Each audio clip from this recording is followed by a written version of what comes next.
So we want to make sure that this horse can still back up, because if we're going to work on advancing the circle, we want to make sure that he remembers how to back up using rhythmic pressure. Okay. So if he's not facing me, the first thing I want him doing is facing me directly in front of my belly button. So I'm going to ask him to yield his hindquarter. Okay, I can let that string out and get his hindquarter yield. I want his nose and eyes and ears facing me directly, and his entire body in a straight alignment with our belly button. So his nose, neck, and spine all the way to his tail should be in alignment with my belly button. If my belly button was going to point straight out to the end of that arena over there. Okay, and I want to teach him how to back up straight.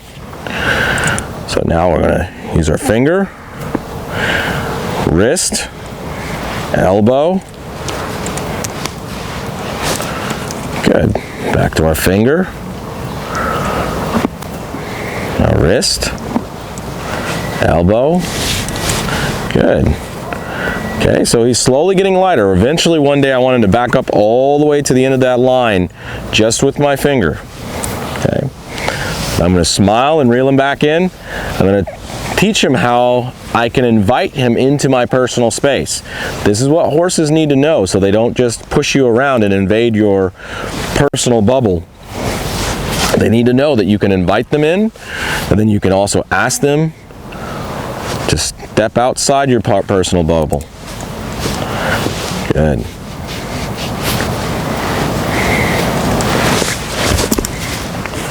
Okay. He was just sitting there not listening, so I gave him a phase 4, used my whole arm. Good.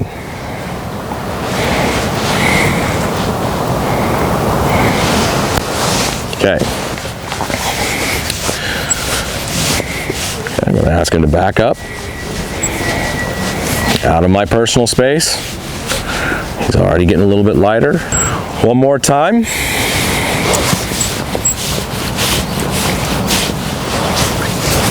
Okay.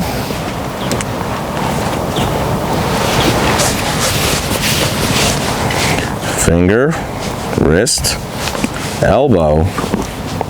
Good. Back to my finger. So he starts to back up lighter and lighter. And I'll just go through my phases again. Good. Finger, wrist, elbow. Okay. If he ignores it, my whole arm. Finger, wrist, there. Okay, he's starting to back up with just using my finger. Good. All right. All right. So now we're going to ask him to go to the right. I'm going to rub on him. I'm going to ask him to back up with my hand. Okay, I'm going to use my thumbs and my finger. Okay. So my fingers are on his facial nerves on his left side. My thumb is on his facial nerve on his right side. Okay. So I'm going to ask him with my thumb first, because he's probably going to back up that right front, this foot first. Okay. All right. That's okay. I'm going to ask him to back up my arm, and then I'm going to ask him to back up with rhythm. Okay. That was a little bit of a correction and saying, hey, don't walk forward. Don't just walk away. I'm asking you to back up. Don't assume what I'm asking. There. Now he's getting lighter. Okay.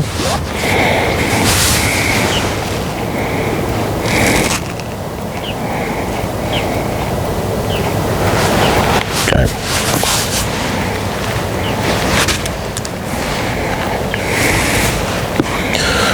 Now I'm going to make sure that he can understand how to back up with a follow a feel, like we did yesterday.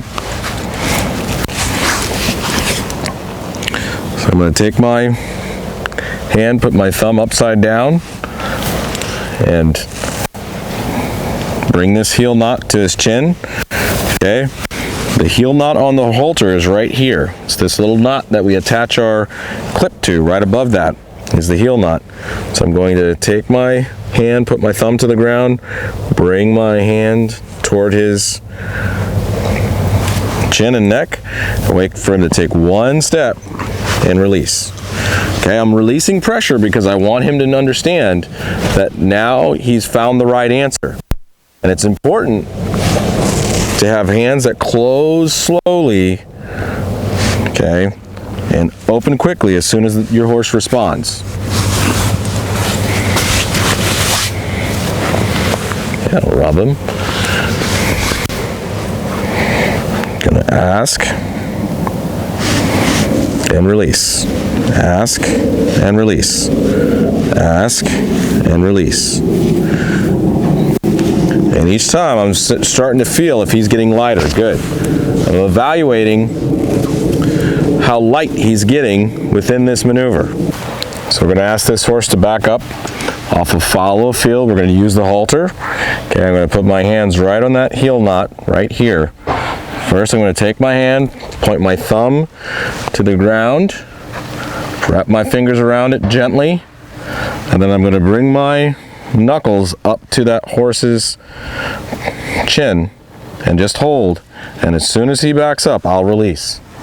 And I'll wait till he stops, rub him. Okay, rub him into a stop. And we'll do the same thing.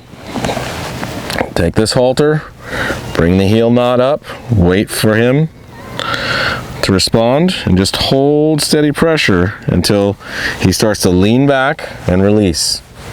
Okay, and I'm going to release pressure on the slightest try. So that means as soon as he shifts his weight, I'm going to release pressure. Okay. So as soon as I picked that halter up, he started backing up, I released immediately. The faster you release, the faster they'll learn what you're asking. Okay, so this is what we call timing. I want to have good timing on when this horse starts to think about backing up. Okay, so that means I have to feel his whole body, not just his front feet. It could be his back feet that back up first. Okay, so I'm really focusing on when he thinks about leaning backwards and then committing to a backup. Right there, I released even before he moved his feet. Okay. Good. So that he can start to get lighter and lighter. Okay. And cut.